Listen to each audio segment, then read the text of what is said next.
Summarizing May 12th. It's over 15 minutes long. We start off with another Amazon item. There's still no disclosure of her affiliate status. This time it's an oil bottle, and between items she says she's moving out of state, and then some badly mangled talk about buying things to make a life together, but unclear on if she's going to take all this new stuff she's been buying lately with her. And the second item is a liquid dish soap holder that says dishes on it, so wasting more plastic. And on top of that, it was packaged in styrofoam, which is not recyclable, not compostable, just goes straight to the landfill, and crumbles while it goes. Then she shows herself pouring the soap in. Rarity makes an appearance, balanced on the girlfriend's arm, rather precariously balanced, but Kitty seems very relaxed to me, and yes, we all know who the girlfriend really is, but as long as she keeps making those animals happy, I won't mention her name.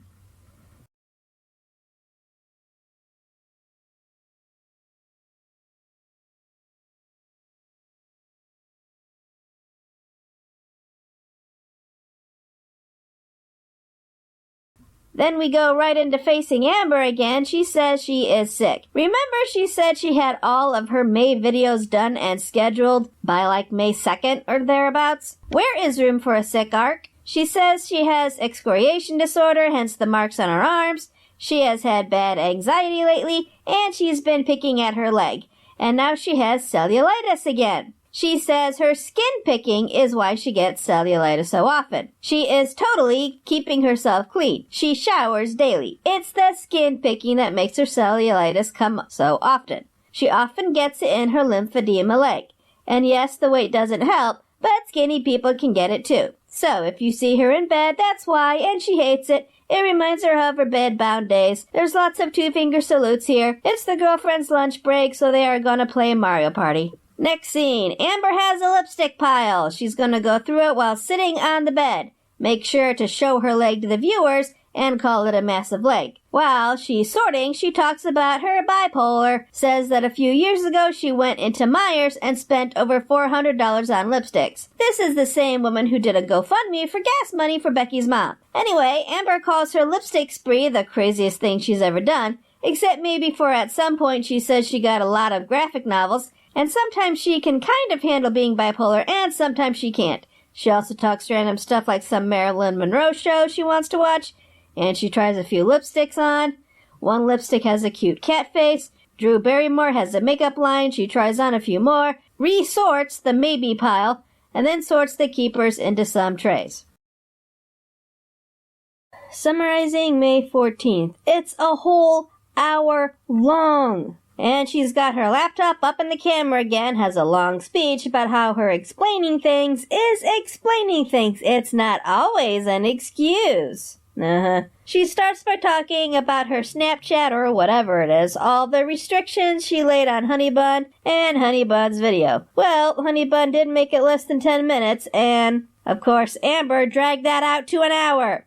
She got content off of a reactor channel, but of course she complains when reactors get content off of her, and may I say that the reactors are far more concise. Anyway, Amber claims she hasn't watched it before and she has major anxiety. She looks at herself a lot too. Watch her eye line, especially when she says she thinks this is the right thing to do. She looks at herself. Is she wondering if she looks earnest enough? And she presses play. She doesn't even get through Honeybun's intro. Honeybun points to how people build their reputation based on their track history, so even old clips matter, and immediately Amber says she only agrees to an extent, and Amber believes people can change, and Amber has changed so much. Some opinions that Amber only had a few weeks ago are different now, and Amber feels so trapped, like she can't grow. She leaves YouTube for a bit and comes back trying to be a new person, but she can't. Yeah, that's called accountability, Amber. You can't just throw away the entire past after you ghost the internet for a couple of days. If you really want to claim this whole you went through a whole serious changes offline thing,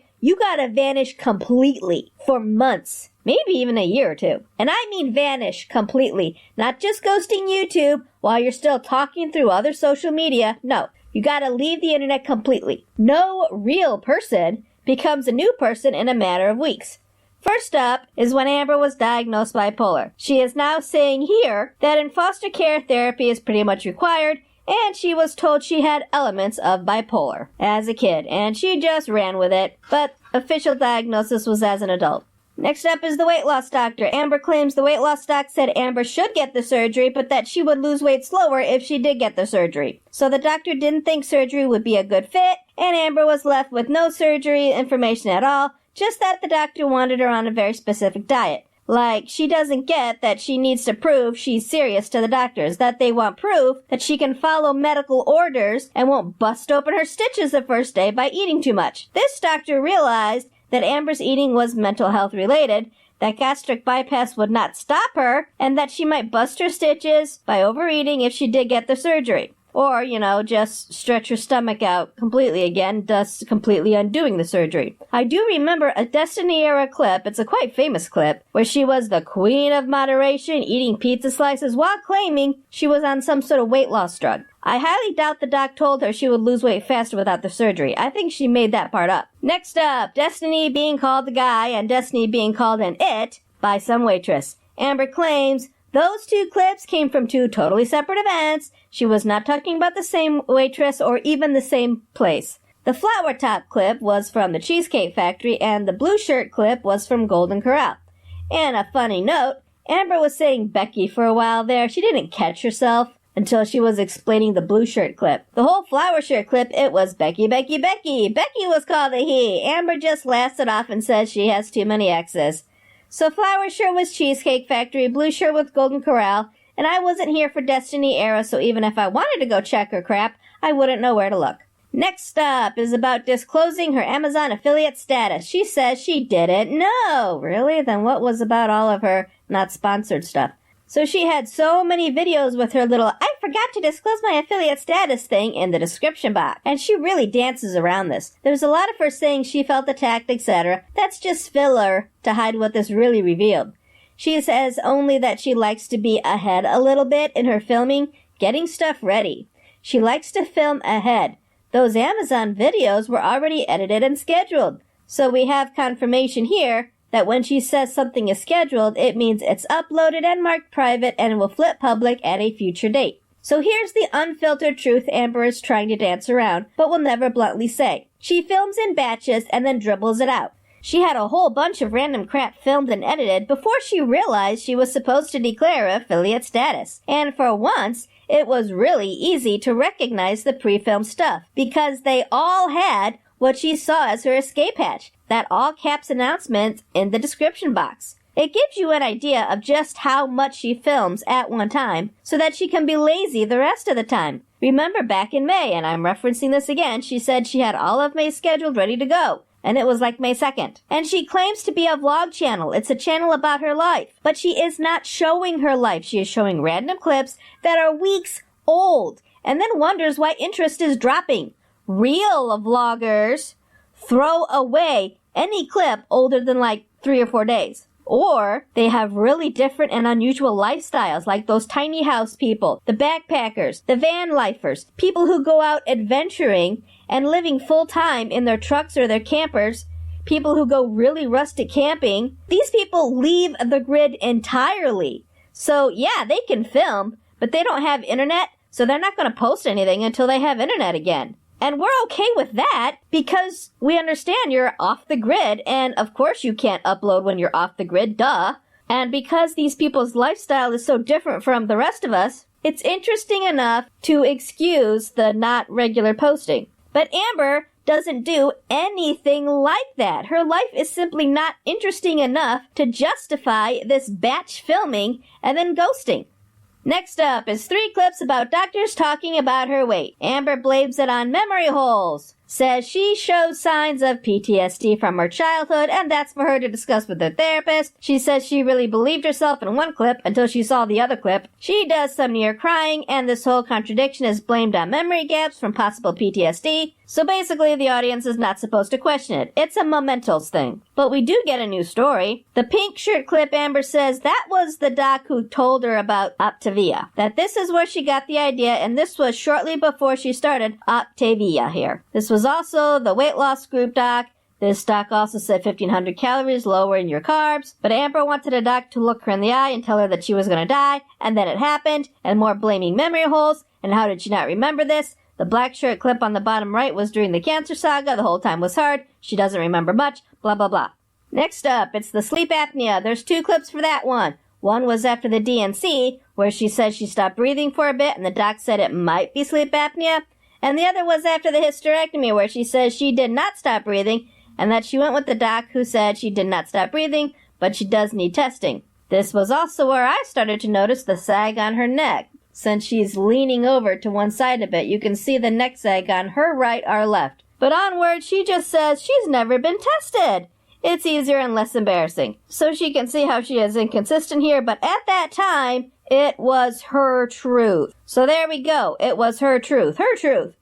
Because truth is apparently not an objective thing anymore. Isn't that what truth means, the objective truth? Next up, it's the ring saga, how sometimes Amber says she bought the rings, other times Becky bought them. There were like 2 or maybe 3 different how Becky proposed stories.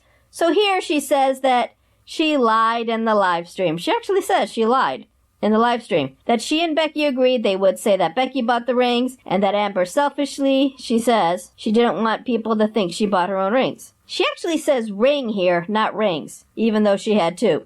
She also says, in actual truth, that if she didn't want people to know, she should have just ignored the whole question. Yeah. She also says she has to build trust back. Yeah. She says she wants to build the trust back. Uh-huh.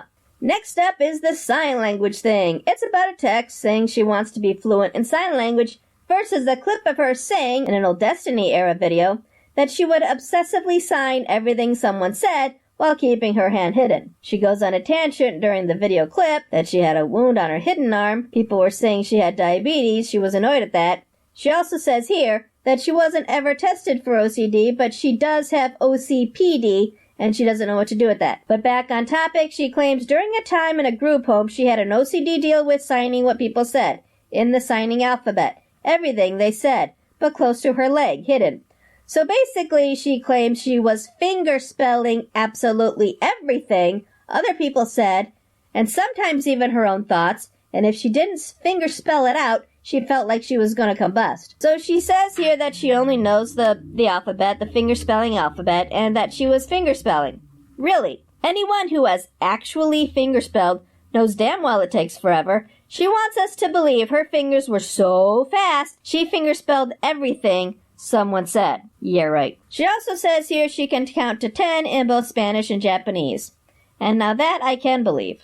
Next up is some pictures of Amber and Wifey with height differences and asking why the physical differences between the supposed 2 different wifeys. Amber says it is all the same person. I think a better question would be which videos did these pictures come from and what dates were they from? Because remember, Amber is claiming that the original Wifey left because of the haters, and she's with the not Wifey, whom she sometimes calls Wifey just to troll. So if some of these pictures were from Wifey vids, and some of the pictures were from not Wifey vids, then Amber just admitted there is no not Wifey, the original never left. Next up is the gaslighting, a text asking if Amber would just admit that the hate is about her lies and manipulation, and Amber says she doesn't lie or manipulate, versus a live stream clip where she says, so what if she gaslights her audience? We all know that clip. Amber says she was just being dramatic in the live stream. Yeah, that's gaslighting right there, sweetie. And then Amber says if her audience feels gaslit, then she gaslit, so she's still putting it on the viewer. But she just gets overwhelmed, and she says things and she doesn't mean to gaslight. So if she said it, she didn't mean it. And if you felt that way, then she's sorry, but she was overwhelmed. And you know, a Kiwi farmer posted what is called the narcissist's prayer. I need to show that. So Amber says she's just gonna apologize, and what's funny is that she shakes her head no when she says apologize. Next up, we are back to the pink shirt clip. It's larger this time, with text over the top, where she says she was never invited to a weight loss group. And of course, earlier in this very reaction video of hers, she pointed at the pink shirt clip and said, this was weight loss group lady, doc. She also calls this doc the singing doc. And Amber is confused about where the text questions came from. So, the office weight loss thing was not a competition, and she thinks that's where she got confused. She says she took the phrase support group and didn't think it meant the office weight loss thing. Amber thinks that a support group was a bunch of people a doctor sees getting together and talking. So she's splitting hairs. And then the major funny moment, because Amber said the office group was not a competition, but she didn't watch the pink shirt clip completely.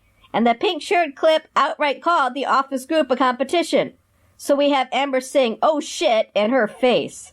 So yeah, I guess she at least told the truth about not watching this honey bun video beforehand. So then she says the doctor did not call it a competition. Amber thinks that maybe in the past, maybe she exaggerated things. Oh, really? The next section is about Becky. There are 3 video clips. In the first clip, Amber says she and Becky were more like roommates, that she tried to fake excitement at being engaged. In the second clip, Amber says she loved Becky but was not in love with her. And the third clip, Amber said she was heartbroken, and just to be sure Amber understood the contradiction she did here, Honeybun included a text card saying why did Amber feel justified in hurting Becky because heartbroken, etc. If Amber also felt trapped in a cage and not in love with Becky, having to fake excitement, Amber said she's gonna be honest, her words. The breakup was confusing and she went through so many stages. She got mean, she was irrational, she has apologized to Becky many times, and then Amber pulls out mementos. She says she wishes she knew big words. Thought you were a reader, Amber. People who read will naturally expand their vocabularies. And even if the pronunciation is wrong at first, people with brains can forgive incorrect pronunciation so long as the word itself is used correctly within the sentence, because that means you learned the word from reading it. I mean, I'm older than you and I still mispronounce words, but I get my words from books. I mean, come on, I spend my days with little children watching Cocomelon and Baby Bum. I'm certainly not expanding my vocabulary there. But you don't even use words correctly. You have these crutch words that you deliberately use over and over again just to piss people off so that they'll comment underneath about how annoyed they are giving you money. And you never mind saying them correctly. So how am anyone supposed to believe that you actually read anything? You gave a better review of a loaf of bread than of a book you read. Anyway, Amber wishes she knew big words, but her psychologist says something in her brain goes fight or flight, especially in people with past trauma, so it's mementos, and her flight response is kinda mean. But once the initial shock was over, she realized she was mean to Becky, and she feels bad that Becky had to deal with that being on the internet forever.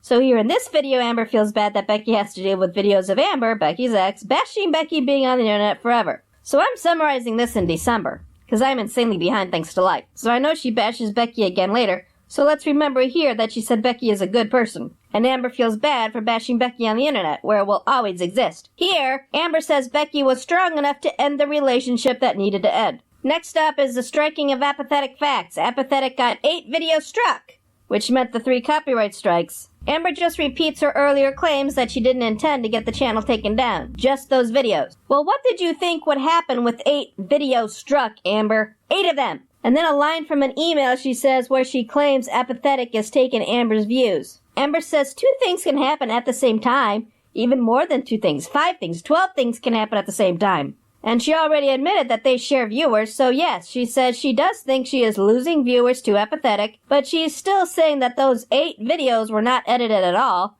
just a copy, stealing her views, and she still stands by that. She then butchers the word simultaneously, leaving it in, so I think it's on purpose, and then just says she had more than one reason for wanting those videos down, and then Honeybun's text card says, why, if Amber didn't want the channel down, why 8 strucks when 3 get it all down, etc., etc. Amber claims she was dumb. She thought if she struck those videos, they would just get deleted. She says she got copyright claim before and she just deleted the video. Next up is, I'm not sure what it's about. It's a Chantal versus Amber thing and something about xenophobia. It's something I don't know about, but apparently Chantal said something and Amber doesn't want to think Chantal is like that. But I am missing backstory here, so I can't really talk about this because I don't know it. And that's how it ends. Amber hopes her viewers understand her more. She's sorry if viewers felt manipulated or gaslit. That was never her intention, so, apparently it's on the viewer. Again, I need to show the narcissist prayer. But she says constructive criticism is like a whisper and the nitpicking and hatred is yelling. But she thinks we all need to respect each other, and she guesses she'll be the one to start that.